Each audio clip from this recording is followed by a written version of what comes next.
হযরত ইব্রাহিম আলাইহিস সালাম বিবি হাজারা আলাইহাস সালামকে ডাক দিয়ে বললেন, আল্লাহর ওয়াদা হয়ে গেছে, বাচ্চাটা কুলে লও,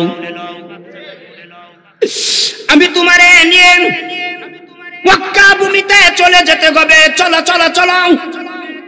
হযরত ইব্রাহিম আলাইহিস সালাম ইসমাইল হাজারা দুইজনকে লইয়া মক্কা নগরীর উত্তপ্ত জমিনের ভিতরে চলে গেলেন। আল্লাহ ডাক দিয়ে বললেন, ইব্রাহিম তোমার স্ত্রী হাজারা দুধের বাচ্চা ইসমাইল এই জায়গায় রাইখা তুমি সিরিয়ার জমিনে চলে যাও। আল্লাহর শুকর আদায় করি, বলি আলহামদুলিল্লাহ। টোটাল প্রশংসা কার? আল্লাহর। সূরাতুল ফাতিহার ভিতরে আল্লাহ বলে দিয়েছেন আলহামদুলিল্লাহি রাব্বিল আলামিন। টোটাল প্রশংসা, এ টু জেড প্রশংসা, তোমার লাইফের গোটা প্রশংসা আমি আল্লাহ। এটার ভিতরে নখ দেওয়ার পারমিশন পৃথিবীর কারো নাই, টোটালটাই আল্লাহ। কথা কয় না? টোটালটাই আল্লাহ। আল্লাহ কয় আমারে চিনতে হবে, আমারে যারা চিনে নাই এদেরকে আমি ছাড়ি নাই। হয়তো লং সময় দিছি, তবে একদিন ধরে লাইছি। আল্লাহর একটা চরিত্র ইন্টারন্যাশনাল। কোন মানুষ যদি পাপের দিকে আগায় তাহলে তার ডিল দেয়, তার উঠতে দেয়। সীমা লঙ্ঘনের পরে আল্লাহ ব্যাগ দেয়, এর আগ পর্যন্ত দেয়। প্রশ্ন হয়, হুজুর এই চান্সটা আল্লাহ দেয় কেন? কথা কেন? প্রিয়তমা সিনেমা দেখবো, কাউন্টারে টিকিট, কাউন্টারে হাত ঢুকাইছি, ডান হাতটা। এই সময় ইচ্ছা করলে আল্লাহ হাতটা যদি অবশ করে দিত, এই বাংলাদেশের ১,৫০০ মানুষের হাত যদি অবশ হয়ে যাইতো, তাহলে ওরা এসে বলতো টিকিট কাটিস না, কাটার সময় হাত অবশ হয়ে যায়, তাহলে আর কেউ টিকিট কাটতো না। এই মোবাইলটার ভেতরে অহরহ গুনাহ চলতেছে, এই আঙ্গুল দিয়ে টানতেছি, আঙ্গুল দিয়ে টানার সময় যদি আল্লাহ আঙ্গুলটা দুর্বল করে দিত, আর 10টা মোবাইলওয়ালা যদি বলতো আঙ্গুল দিয়ে টানিস না, টানলে আঙ্গুল দুর্বল হয়ে যায়, ওর নিজে নিজে স্বেচ্ছায় আল্লাহরে বলতো আল্লাহ তওবা করছি মোবাইলে, আর নেগেটিভ পয়েন্টে আঙ্গুল আর টানুন না, টানলে আঙ্গুল দুর্বল হয়ে যায়। আল্লাহ কয় এই কাজটা আমি করি না, আমি চান্স দেই, আরো টান, টানতে থাক। কথা কয় না? প্রশ্ন হয়, হুজুর এই চান্সটা আল্লাহ দেয় কেন? আল্লাহ কয় মরার পরে যে তোরে মারুম, এটা মনপুত ভাবে তৃপ্তি সহকারে আমি তোরে পিটাবো। এই পিটানোর ভেতরে কোনো গ্যাপ থাকবে না। গ্যাপ না থাকার কারণে আমি তোরে সাইজ করার জন্য চান্স দিছি, করতে থাক। করতে করতে সীমা লঙ্ঘন যখন হবে তখন আমি পেছনে টানবো, টানার পরে তোরে সাইজ করুম। সাইজটা এক্সেল হতে পারে, এক্স হইতে পারে, এল হইতে পারে, এম হইতে পারে। সাইজের কি মডেল হবে, কোন অক্ষর ঢুকবে, আমি আল্লাহ ছাড়া পৃথিবীর কেউ জানে না। বন্ধু আমার, এই জন্য আল্লাহরে চিনতে হবে। ঢাকা বেইলি রোড কাচ্চিবাই রেস্টুরেন্ট, রেস্টুরেন্টের নাম কাচ্চিবাই। সিদ্ধির মানুষ কই কি কইডি, কাচ্চিবাই রেস্টুরেন্টের নাম। ইতালি প্রবাসী যারা ফেসবুক চালান, অনলাইন ব্যবহার করেন, তারা জানেন ইতালি প্রবাসী গ্রিন কার্ড পাইছে, মানে ইতালির নাগরিকত্ব পায়া লাইছে, কার্ড সরকার দিয়া লাইছে। ইতালির নাগরিকত্ব পাওয়া চারটিখানি কথা না, কঠিন কঠিন। নাগরিকত্ব পায়া লাইছে, বাংলার জমিনে বাবা বেড়াইতে আইছে ফ্যামিলি নিয়ে, রানিং মাসের 18 তারিখ, আজকে কয় তারিখ? 5 তারিখ। রানিং মাসের 18 তারিখ টোটাল ফ্যামিলি নিয়ে আবার ইতালি চলে যাবে। মেয়েটা বলল, বাবা কাচ্চিবাই রেস্টুরেন্টে চলো, সবাই একই টেবিলের ভেতরে খাবার খায়, দেশটা তো চলেই যাব। কথা কয় না? একই টেবিলে খাবার, সদস্য 5 জন, কয়জন? একই ফ্যামিলি, টোটাল জেনারেশন। কিছুদিন পরে লোকগুলির নাম বলবে, ফ্যামিলিতে কেউ নাই। আমি মরে গেলে আমার মেয়েটা কাঁদবে, আমি মরে গেলে আমার স্ত্রী কাঁদবে, আমি মরে যাওয়ার লম্বা বয়স হয়ে গেছে, মেয়ের বাচ্চা হইছে, মেয়েটার বাচ্চা জিজ্ঞাসা করবে মা আমার নানার বাড়ি কোথায়? কথা কয় না, তোর নানার বাড়ি অমুক জায়গায়, নানা মরে গেছে, কবর কই? ওই জায়গায়। নানার কথা মাঝে মাঝে মনে হয়, আমি দোয়া করতে চাই। টোটাল ফ্যামিলি একই টেবিলে খাবার খায়। আল্লাহ আজরাইল রে কইছে টেবিলের মাঝখানে বস। কথা কয় না। আজরাইল একবারও বললো না আল্লাহ আগুন ধরছে আমি যাবো কেমনে? আজরাইল কইছে এই কথা বলছে আল্লাহ রে, আল্লাহ নিজ দিয়ে আগুন ধরছে, ৪র্থ নাম্বার তলায় কাচ্ছি ভাই বিরিয়ানি, আমি যাবো কেমনে? তোমার কি আন্দাজ মান্দাজ সব খাইয়া লাইছ, আমি কে পুরুম? এই কথা বলেন। আল্লাহ আল্লাহ শুধু অর্ডার করছে, আজরাইল টেবিলে বয়ে বসছে। কেউ খাচ্ছে, কেউ হাত ধুইছে, কেউ অর্ধেক খাবার হয়ে গেছে, কেউ হাসতেছে, কেউ এই সেই। মানুষ দৌড়াদৌড়ি করতেছে আর বলতেছে দৌড়স কেন? নিচে আগুন লেগে গেছে, দুয়া ডুবতেছে, বের হয়ে যাবে, চলো খাবার বাদ বেরিয়ে যায়। দরজার কাছাকাছি আসার পরে চৌকে আর কিছু দেখে না, টোটাল কাচ্চি বাই রেস্টুরেন্ট দুয়া দিয়া টোটাল অন্ধকার হয়ে গেছে, আর রাস্তা পায় না। আল্লাহ কয় পাইবেন আজরাইল টেবিলে বসা।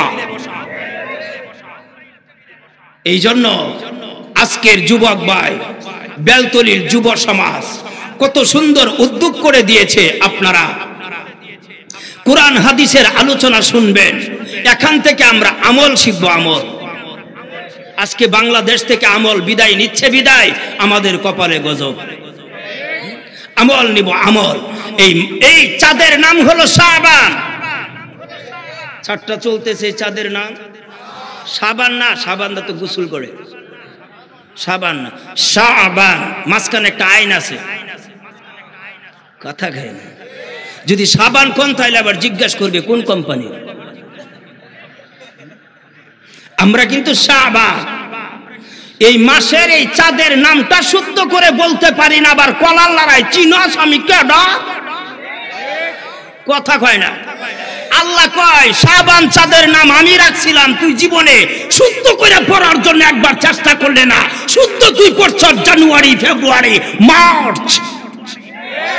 মার্চ বলার সময় জিহ্বাটা মাঝখানে বিশাল গভীর হয়, মার্চ, কথা কয় না। আমরা তো আজকে ভাষাও শিখি না, আমরা বাংলাও বলতে পারি না। আকাশে চাঁদ উঠছে, চাঁদ, এটার নাম কি? চাঁদ, কথা কয় না। হ্যাঁ, আকাশে চাঁদ উঠছে আমরা বলি, এটা বাংলা ভাষা না, এটা মাতৃভাষা। মানে আমার সমাজে যেমনে চলে, আমার এরিয়াতে যেমনে চলে, এই ভাষা এটা আমার। আসলে এটা বাংলা না। যারা বাংলার জন্য শহীদ, ভাষা আন্দোলনে শহীদ হয়েছে, এরা এই ভাষা আনে নাই, ওরা আনছে চাঁদ। চাঁদ লেখার সময় চয়েকার চাঁদ দজ, চর উপরে একটা চন্দ্রবিন্দু আছে, একটা চন্দ্রবিন্দু। মাদ্রাসার ছাত্র বুঝবে এটা ইকফার গুণ না, কথা কয় না। চাঁদ কুতুম, কথা কয় না। মৌলবীরে মারো, মারোগা, কথা কয় না। চাঁদ বলার সময় মৌলবীর কাম আছে, তুমি জানো না। তোমার নাম তোমারে জিজ্ঞাসা করলে শুদ্ধ করে বলতে পারবে না, এখানে কিসের গুণ না, এখানে কোন মাখরাজের হরফ ঢুকছে তুমি জানো না, আবার মৌলবীরে দৌড়াও, কথা কয় না। মৌলবীরা সাক এমনি কি নবী বলছে আল উলামা ওয়ারাসাতুল আম্বিয়া, নবী এমনিতেই বলে নাই। নবী এ টু জেড রিসার্চ করে বলছে আলেম যারা হবে এরা আমার উত্তরসূরি, এরা উত্তরাধিকারী সূত্রে পৃথিবীতে থাকবে, ওদের সাথে আমি নবীর হাসর হবে। চাঁদ, কথা কই না কি? চাঁদ। আপনাদের এখান থেকে এই দিকের নাম কি, উত্তর না দক্ষিণ? উত্তর। উত্তরে গেলে বর্ডার আছে, বর্ডারে পাহাড় আছে, পয়েকার পা হয়েকার হা ডসিন্নরা পাহাড়, পয়েকার পা হয়েকার হা বসিন্নরা মানে 69 পাহাড়। কেউ যদি 69 দিয়া লেখে এই শব্দের মধ্যে নাম্বার দিব, কথা কয় না, নাম্বার দিব দিত না, দোষিন্নরা লিখতে হবে, তারপর নাম্বার পাবেন। দোষিন্নরা দিলে টিক চিহ্ন বলবে, আর উন্তস্তর দিলে উন্তস্তরের ডাকা বলে বসিন্নর। এইটার মধ্যে ক্রস চিহ্ন আসবে, পাহাড় লেখার সময় দোষিন্নর জায়গা বসিন্নর মারলে তোমার নাম্বার দেয় না। তুমি কিভাবে বিশ্বাস করলে? এখন পর্যন্ত ইসলামী মাইন্ডের একটু জিন্দেগি তৈয়ার না করে তুমি মরে গেলে কই বড় যাওয়ার পরে মার রব্বুকা ওমা দিনুকা ওমা নবিয়ুকা বললেই তুমি বুঝবে। বুঝবা না, এই জন্য আমলের দরকার। আমল শিখতে হইলে আলেমদের কাছে যাইতে হইবে। আলেমদের কাছে আপনি যাইবেন কেন? এটা এলে কি করতে, গামছাদা বান কথা কয় না, ওটা গামছাদা বান দিলা ও শিখাইলেই পেছ লাগবো। হ্যাঁ, এই জন্য আল্লাহ আমলের কথা বলেন, আল্লাহ তাবারক ওয়া তাআলা বলেন। কষ্ট হইতেছে? ওয়াজ স্টার্ট করছি, করুম বয়ে থাকেন। আজকের যুবকদের জন্য অসংখ্য ধন্যবাদ, এবং আপনাদের স্টেজের একজন স্মার্ট সুললিত কণ্ঠ জেনুইন বাংলা ভাষা দিয়ে উপস্থাপনা করতেছে হাফেজ আনিসুর রহমান আদিল। কথা কয় না আদিল, কথা কয় না আদিল। বানান লেখছে সরায়া দৈরি শিকার দিল আদিল। এই বানানটা আরবিতে লেখার সময় সরায়ের জায়গার একটা আইন আছে।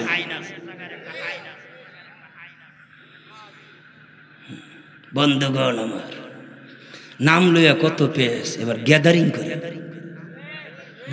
আল্লাহ বলে, ইয়া আইয়ুহাল ইনসানু ইন্নাকা কাদিহুন ইলা রাব্বিকা কাদআন ফামুলাকি।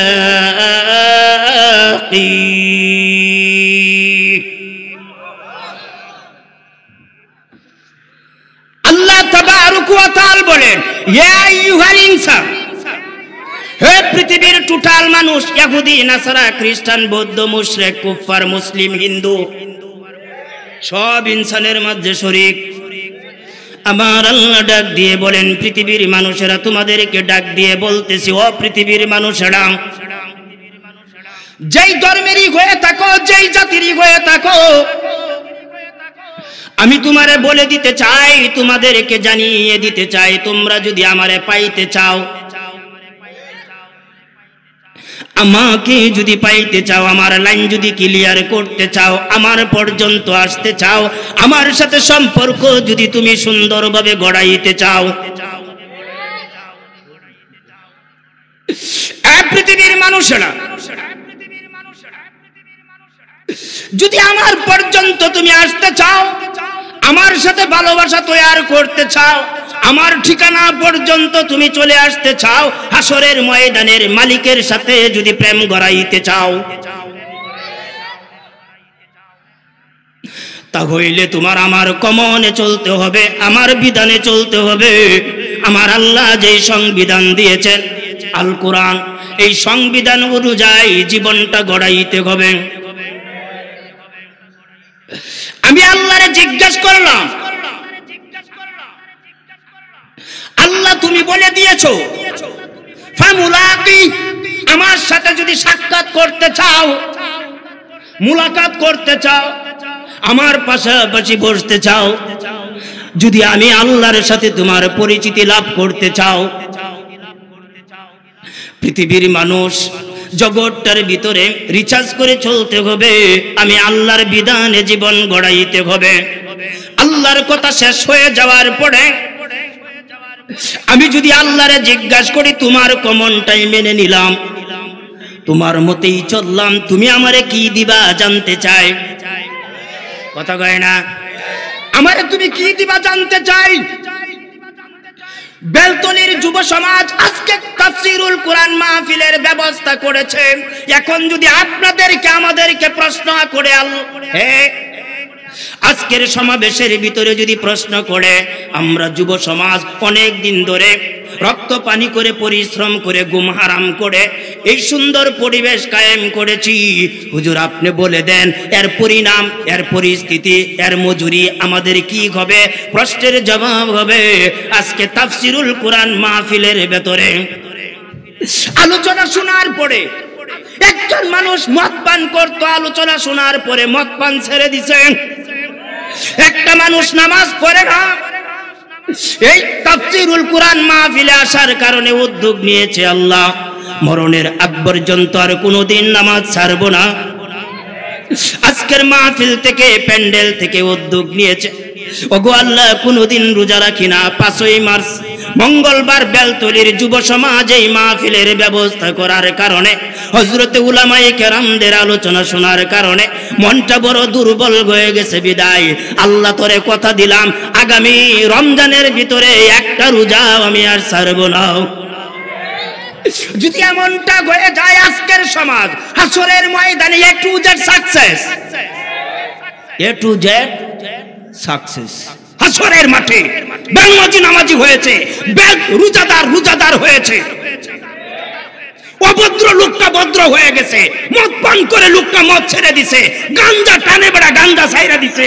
আল্লাহ তাবারক ওয়া তাআলা বলেন, তাফসীরুল কুরআন মাহফিলের ফলাফল ভালো হওয়ার কারণে, গোল্ডেন হওয়ার কারণে, এ প্লাস পাওয়ার কারণে যা যুব সমাজ হাসরের মাঠটার ভেতরে বিনা হিসাবে তোরে জান্নাত দিয়ে দিলাম। এটা মজুরি, কথা কয় না।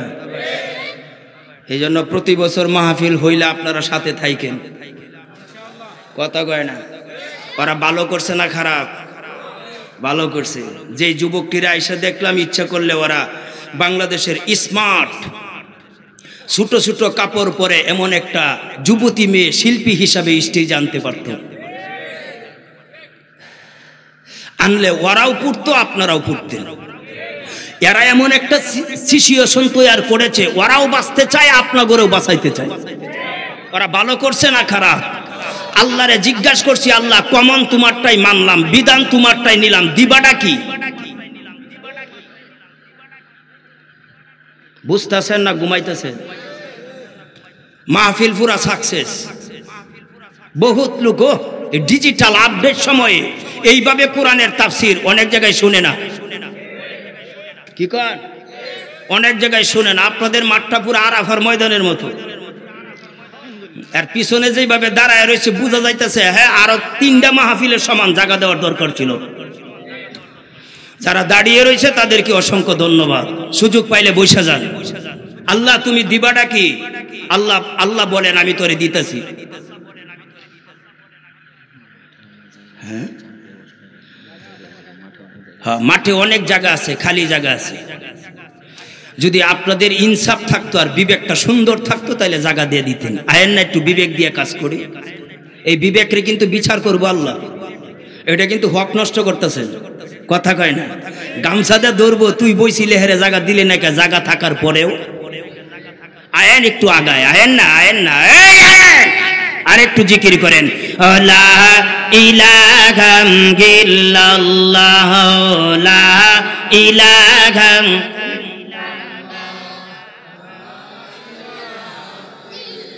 আসেন তাড়াতাড়ি আসেন। ওয়ালা সাউফা ইউতিকা রাব্বুকা ফাতারদা আলাম ইয়াজিদকা ইয়াতীমান ফাআওয়া লা ইলাহা। এই মাঝখানের জায়গাটার সমস্যা কি ভাই? এনে কেউ প্রস্তাব করে দিছে?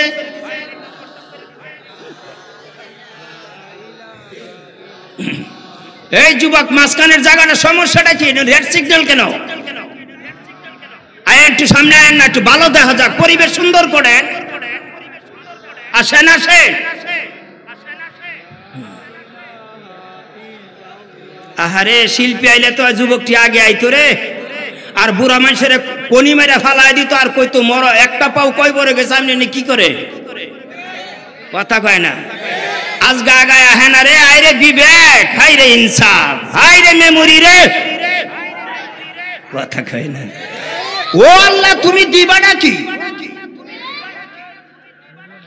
আমার আল্লাহ ডাক দিয়ে বলেন, ফাআম্মা মান উতিয়া কিতাবাহু বিয়ামিনি। এ বান্দা, আমি তোরে কি দিব তুই জানতে চাস? হে আল্লাহ, এত কষ্ট করে আমার ডাইনে বামে স্মার্ট আধুনিক আপডেট এত কিছু সাপ্লাই থাকার পরেও তোমার ভয়ে রে আল্লাহ আমি আমার জীবনটারে ধ্বংস করি নাই, সুন্দর করে সাজিয়ে রেখেছিলাম। আজকে তুমি কি দিবা আমি জানতে চাই। আমার আল্লাহ ডাক দিয়া কয়, হাসরের মাঠের ভেতরে কোটি কোটি জনতা একই মাঠে উড্ডীন হয়ে যাবে। আদম থেকে ঈসা পর্যন্ত প্রত্যেকটা পয়গাম্বরের উম্মত একই মাঠে থাকবে। মাঠের পরিস্থিতি, কোয়ালিটি, পরিবেশ এমনটাই হয়ে যাবে, আদমের মতো পয়গাম্বর বলবে নাফসি নাফসি আমারে বাঁচাও, ঈসা আলাইহিস সালামের মতো পয়গাম্বর বলবে আমারে বাঁচাও। হায় হায় রে, সবগুলি নবী পর্যন্ত বলবে আমারে বাঁচাও, আমারে বাঁচাও, আমারে বাঁচাও, তুমি আমি কেডা।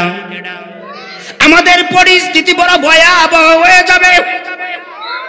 এই সময়ের ভেতরে আমার আল্লাহ ডাক দিবে, আপনার নাম ধরে ডাকবে, আপনি কাছাকাছি চলে যাবেন। আল্লাহ ডাক দিবে, কাছাকাছি চলে যাবেন। আমার আল্লাহ ডাক দিয়া কইবি আমিনি, বান্দা ডান হাতটা দে। কথা কই, হে আব্দুল সালাম তাল, আমি কাছাকাছি চলে গেছি। আল্লাহ কয় ডান হাত দে। ডান হাতটা থর থর করে কাঁপবে। আমার আল্লাহ জিজ্ঞাসা করে, হাতটা তোর কাঁপে কেন?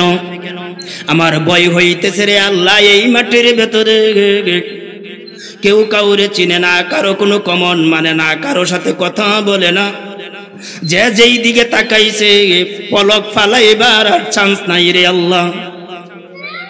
এই সময়ের ভেতরে তুমি ডান হাতটা চাইলে কেন? আমার আল্লাহ ডাক দিয়ে কয়, তোর ডান হাতটা আমি এই জন্যই চেয়েছি, ফাআম্মা মান উতিয়া কিতাবাহু বিয়ামিনি, কিতাব তোর জীবনের কাগজপত্র যত কিছু তুই কামাই করেছিলে সবগুলি কাগজপত্র পজিটিভ থাকার কারণে আমার আল্লাহর মন চাইছে আজকে 1 নাম্বার ছাত্রটাকে রেজাল্টটা আমি নিজে আল্লাহ দিব। এ বান্দা ডান হাত দে। আমি বলতেছি না কুরআন, আল্লাহ বলবেন বিয়ামিনি, ডান হাত দে তোর। আমি ডান হাত দেবার পরে কাগজপত্র গুলি আমার হাতে আল্লাহ দিবেন। পজিটিভ কাগজপত্র দেওয়ার কারণে আমি আবার জিজ্ঞাসা করব, আল্লাহ এই কাগজপত্রগুলি তুমি আমাকে দিলা কেন, আমি কি করব?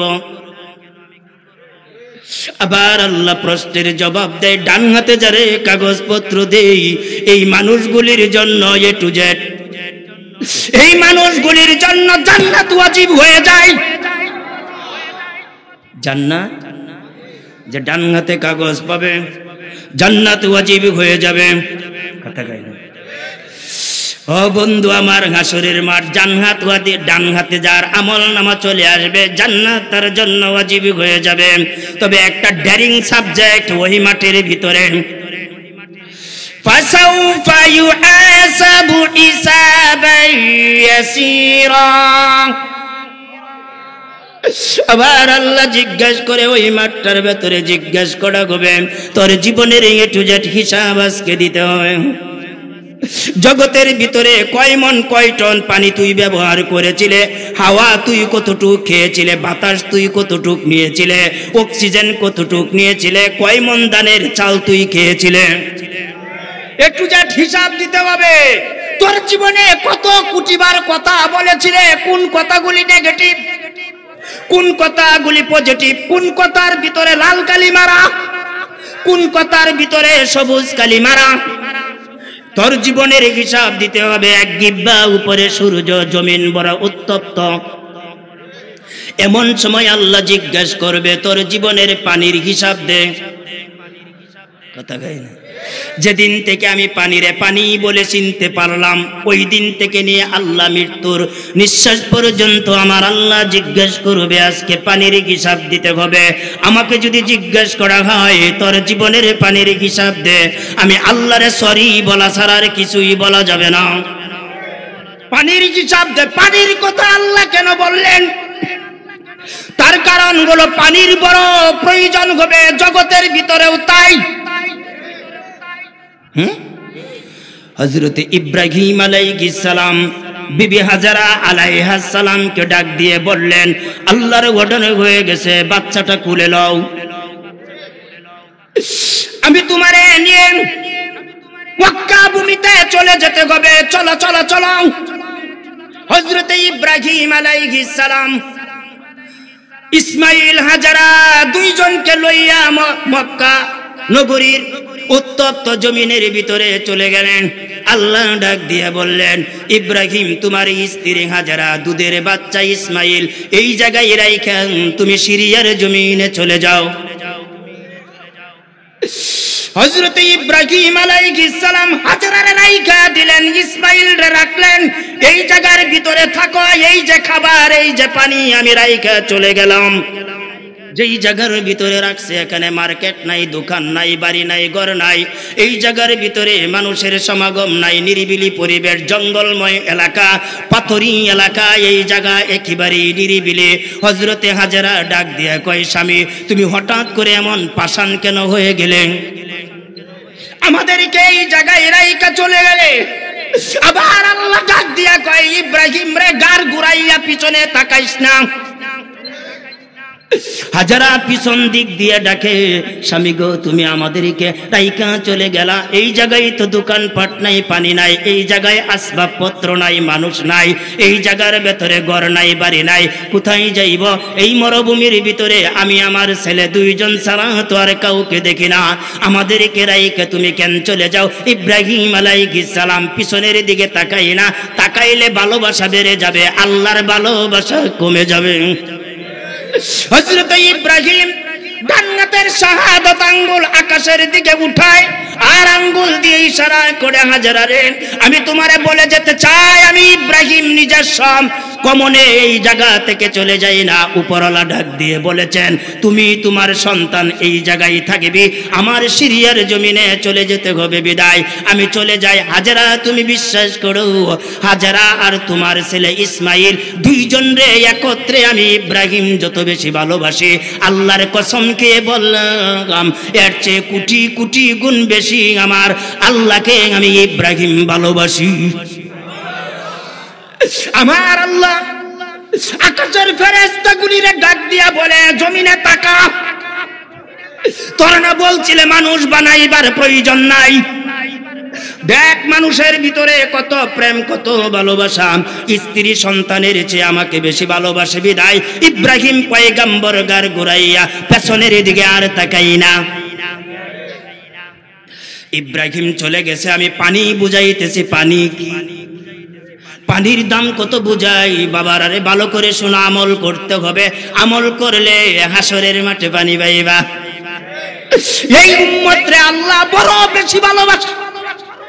আমার আল্লাহ ডাক দিয়ে বলে, আমি হাউজে কাউসার বানিয়েছি, ওইটার দায়িত্ব ইব্রাহিম, ঈসা, ইয়াহইয়া, জাকারিয়া, আইয়ুব, মুসা, কোন পয়গম্বরকে আমি দায়িত্ব দেই না। নবী তোমারে আমি দায়িত্ব দিয়েছি, ইন্না আতাইনাকাল কাউসার, আমি তোমারে কাউসার চেয়ারম্যান বানায়া দিয়েছি, ওই কাউসারের পারে তুমি সিংহাসনে বসা থাকবে, তোমার উম্মত যাবে, নবী গো তুমি রিলিফের মতো পানি বন্টন করে দিবে, আমি আল্লাহ কিচ্ছুই বলবো না। এ বন্ধু আমার, হযরত হাজারা তাকাইয়া দেখেন সময় অতিবাহিত হতে যাচ্ছে, খাবার শেষ হয়ে গেছে, পানি শেষ হয়ে গেছে, ঘুমাইতেছে, খাবার শেষ হয়ে গেছে, পানি শেষ হয়ে গেছে, দুধের বাচ্চাটার ঠোঁটগুলি শুকাইয়া গেছে, দুইটা ঠোঁট একসাথে আঠা লেগে যায়, বাচ্চাটার চেহারার দিকে তাকাইলে বোঝা যায় বাচ্চাটা দুধ চাইতেছে।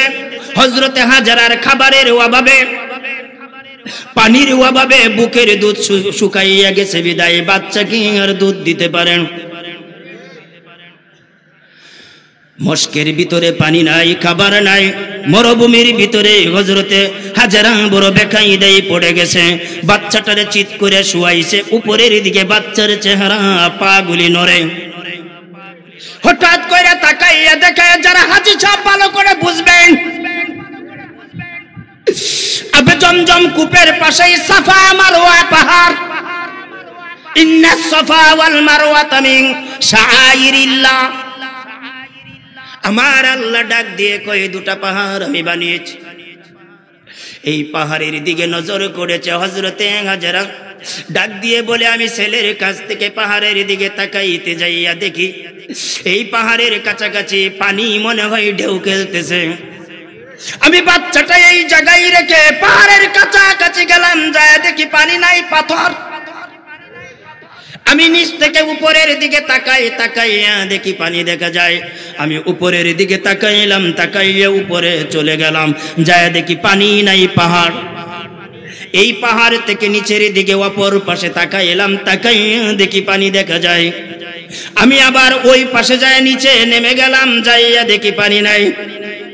ওই পাশে যাইয়া মারওয়া পাহাড়ের দিকে আমি তাকাইলাম, তাকাইয়া দেখি চূড়ায় পানি দেখা যায়। ওখানে আমি উঠে গেলাম, যাইয়া দেখি আর পানি নাই। আল্লাহরে ডাক দিয়া কয় আল্লাহ কি তিলিস্মাতে পড়ে গেলাম। একটা পাহাড় ওভারটেক করে আরেকটা পাহাড়ের দিকে তাকাইলাম, পানির তালাশে আমি চলে আসলাম। সন্তানটা মরুভূমির ভিতরে উত্তপ্ত জমিনে চিৎ করে শুয়াইয়া চলে এসেছি। মাবুদ গো, তোমার কাছে জানতে চেয়েছি এই জঙ্গল থেকে হিংস্র প্রাণী চলে আইসা বাচ্চা যদি খেয়ে ফেলে পানি দিয়ে আমি কি করব? বাচ্চার টেনশন, পানির টেনশন বিদায় এই পাহাড় থেকে দৌড়াইয়া নিচে নামে। আবার দেখা যায় পানি দেখা যায়। এই তিলিস্মাতের ভিতর দিয়ে 7টা চক্কর লাগাইল। 7বার চক্কর দেওয়ার পরে হযরতে হাজেরা বড় ক্লান্ত হয়ে দুর্বল হয়ে গেছে। আর ভাবছে আমি এইভাবে আর দৌড়াইতে পারবো না। ওখান থেকে নেমে চলে এসেছেন বাচ্চার কাছাকাছি চইলা এসে দেখেন বাচ্চা পাগুলির গোড়ালি দিয়ে নাচাইতেছে। 2 পায়ের গোড়ালির চিহ্ন থেকে সুন্দর করে পানির ফোয়ারা চালু হয়ে গেছে। হযরতে হাজেরা ডাক দিয়া কয় আল্লাহ রে, যেই পানির জন্য 2টা পাহাড় আমি 7 বার আপ ডাউন করলাম, ওই পানি তুমি আমার সন্তানের পায়ের গোড়ালি দিয়ে বের করে দিলে। হযরতে হাজেরা এখান থেকে 1 চুল্লু পানি পান করে। পান করার সাথে সাথে 7 বার চক্কর লাগাইছিল। বডির ভিতরে ক্লান্তি চলে এসেছিল। এই পানিটা তার মুখে টাচ করার সাথে সাথে হাজেরা ডাক দিয়ে বলেন বডির ভিতরে A to Z শক্তি চলে এসেছে। আবার আল্লাহ ডাক দিয়া কয় পানির এত দাম, মক্কা নগরীর ভিতরে পানির এত দাম, হাসরের ময়দানে পানির দাম কত হবে? এজন্যই আল্লাহ ডাক দিয়ে বলেন ওই জায়গার ভেতরে তুমি চলে যাবে আর তোমাকে জিজ্ঞাসা করা হবে পানির হিসাব দাও। ফাসাউফা ইউহাসাবু হিসাবান ইয়াসীরা। আল্লাহ বলেন ওখানে তোমার হিসাব দিতে হবে। তবে আমি তোমারে বলে দিলাম, বেলতলির যুব সমাজ আজকের তাফসিরুল কোরআন মাহফিলের ব্যবস্থা করার কারণে আল্লাহকে নিরিবিলি পরিবেশে ডাক দিয়ে বললাম মাবুদ গো, তোমারে বলতে চাই অতীত জীবনের টোটাল গুনার কথা মনে হয়ে গেছে। আজকের আলোচনা শোনার পরে আমি তোমার কাছে বলতে চাই আমার পিছনের গুনাহগুলি তুমি মাফ করে দিবা। আমি তওবা করে ফেলেছি, ভবিষ্যতে আর অন্যায় করব না। ওয়াদা করেছি, টিক চিহ্ন দিয়েছি, ফিঙ্গার প্রিন্ট দিয়েছি, আর জীবনে কোনোদিন অন্যায় করব না রে আল্লাহ। আমার আল্লাহ ডাক দিয়ে কয় এইরকম মানুষ যেই দিন হাসরের ময়দানে দাঁড়াবে, যার ডান হাতে আমলনামা চলে আসবে, আমার আল্লাহ ডাক দিয়ে কয় টোটাল হাসরের মাঠটার ভেতরে তোরে আমি VIP পারসন নিয়ে চলে যাও।